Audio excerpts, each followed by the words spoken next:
अस्सलामुअलैकुम my YouTube family, कैसे हैं आप सब लोग। आप सब लोगों को वेलकम टू किचन एक्सप्लोरर। और आज हम बनाने जा रहे हैं बटर स्कॉच फिरनी। बहुत स्पेशल होती है, बहुत अच्छा बटर स्कॉच का फ्लेवर होता है।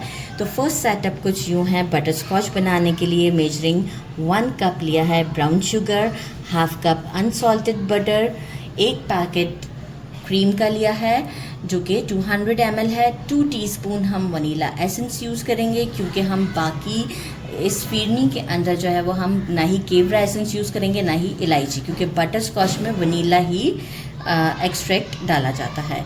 2 पिंच ऑफ सॉल्ट यूज़ करेंगे। सेकंड सेटअप कुछ यूँ है कि हम फिरनी के लिए मेजरिंग 1 कप मिल्क पाउडर लेंगे। हाफ कप मैंने बासमती राइस लिया था। इसे वॉश करने के बाद मैंने ड्राई कर दिया था। ड्राई करने के बाद जब इसे पीसा तो ये क्वांटिटी में थोड़ा सा ज़्यादा हो चुका हुआ है। तो आप चाहें तो सोक करने के बाद इसे थोड़ा सा पानी डाल के भी पीस सकते हैं, लेकिन मुझे ये ज़्यादा बेटर लगा कि मैंने इसे ड्राई करने के बाद पीसा, क्योंकि वो जब हम पानी के साथ पीसते हैं तो थोड़ा सा मोटा मोटा सा रह जाता है। इस तरह से ड्राई करने के बाद अच्छे से पिस जाता है। तो हाफ कप ही बासमती लीजिएगा राइस।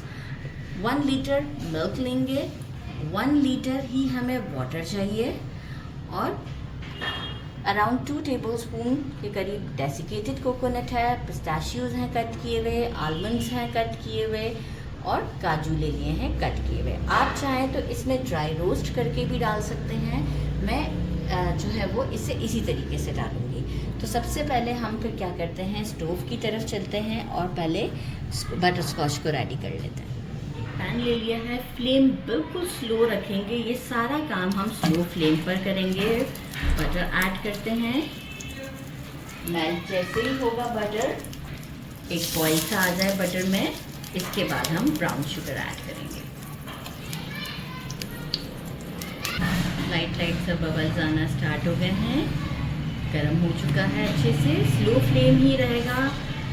हम इसमें ब्राउन शुगर ऐड करते हैं और इसे स्टर करते हैं फॉर 1 मिनट के लिए अच्छे तरीके से। 2 से 3 मिनट लग सकते हैं। जैसे इस तरह से बबल्स आना स्टार्ट हो जाएं तो एक अच्छा सा मिक्स दे देते हैं। साथ ही में अब डाल देते हैं क्रीम अच्छे से। क्रीम ऐड करके हम इसे स्टर करते हैं और एक अच्छा सा मिक्स देते हैं। 2 पिंच सॉल्ट ऐड करते हैं। अभी जस्ट मिक्स दिया। अब एक बॉईल आएगा, हम इसे कुक करेंगे फॉर 5 मिनट्स तक के लिए। तो ये अच्छा एक बॉईल आने के टाइम पर मैं आपको शो करती हूँ कि 5 मिनट्स तक हम इसे कुक करेंगे और आपको शो करते हैं। आफ्टर 5 मिनट्स देखें, इसका लुक भी चेंज हो चुका हुआ है और ये काफ़ी थिक भी हो चुका हुआ है। सेकंड ये है कि इसमें अगर आपको और शाइन चाहिए तो आप क्रीम ऑफ टार्टर भी यूज़ कर सकते हैं। यहाँ हम करते हैं फ्लेम को ऑफ, और जो है वो इसमें ऐड कर देते हैं 2 टीस्पून मेजर करके वनीला एक्सट्रैक्ट, और इसे मिक्स कर देते हैं। और फ्लेम को भी हम बंद ही कर चुके हैं। यह है बटर स्कॉच को मैंने उसी पैन में रहने दिया है। मिल्क पाउडर ऐड करते हैं, साथ में वाटर ऐड करते हैं और विस्क ले लेते हैं और इसे थोड़ा थोड़ा करके विस्क करते रहेंगे ताकि मिल्क जो है वो कोई लम्स ना रह जाए। मिक्स कर दिया है, कोई लम्स नहीं है। 1 लीटर मिल्क ऐड करते हैं। साथ ही में जो राइस है हमारे, ये हम ऐड कर देते हैं। और जो हमने ये बटर स्कॉच रेडी किया है, देखें कितना आसान सा काम है।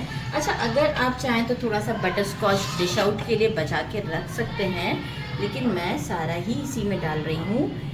और अगर कि आपको डार्क ब्राउन, आप देख सकते हैं किस तरह का है। अगर ये और ठंडा होगा, ये अभी ठंडा नहीं है, तो ये और थिक हो जाएगा कि मतलब आप इसे स्प्रेड भी कर सकते हैं ब्रेड वगैरह के ऊपर भी और केक की टॉपिंग्स के ऊपर भी। और डार्क ब्राउन कलर का होगा ना, हमारा ब्राउन शुगर जो मिलता है, थोड़ा सा डार्क मिले आपको तो वो और ज़्यादा अच्छा है।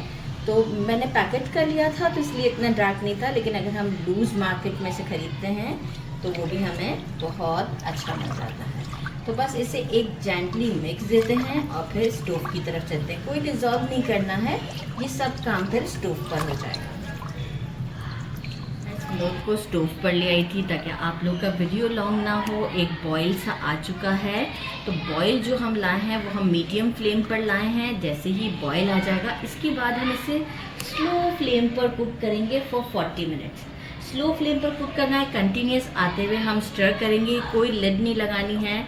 लाइक मैं यहीं पर ही काम कर रही हूँ, तो हर थोड़ी देर के बाद हम स्पैचुला को ऐसे चलाएंगे।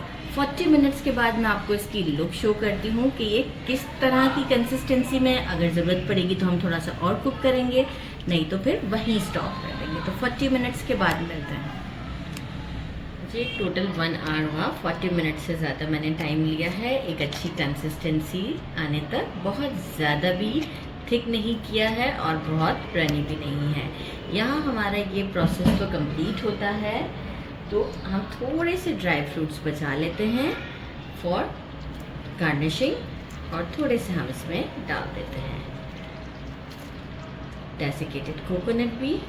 और अब हम इसे एक मिक्स देते हैं। इसके बाद जो है वो हम इसे इसी पॉट में रहने देंगे और कंटिन्यूस थोड़ा बहुत जो है वो पंखे की हवा में चलाते रहेंगे, ताकि जो है वो कोई ऊपर बालाई टाइप का नहीं बनना चाहिए इसमें। इसके बाद जैसे ही रूम टेम्परेचर पर आ जाएगा तो मैं इसे एक बोल में शिफ्ट कर दूंगी और फिर उसमें जो है वो हम थोड़ा सा गार्निश करेंगे। तो रूम टेम्परेचर पर मैं लेकर आऊँगी इसी पैन में और फिर हम इसको आपको डेकोरेट करके दिखाएंगे।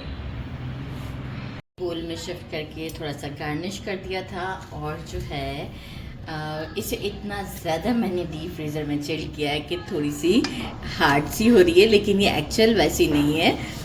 मैंने बहुत ज़्यादा चिल कर दिया, तो जैसे ही थोड़ा सा टेम्परेचर ड्रॉप होगा तो ये आपको बिल्कुल परफेक्ट दिखेगी, लेकिन मैंने इसे थोड़ा सा ज़्यादा चिल कर दिया है। ट्राई करते हैं बटर स्कॉच फिरनी। अमेजिंग, बहुत डिलीशियस है, बहुत ही ज़्यादा। ज़रूर ट्राई कीजिएगा। मेरे चैनल को लाइक और सब्सक्राइब करना नहीं भूलिएगा।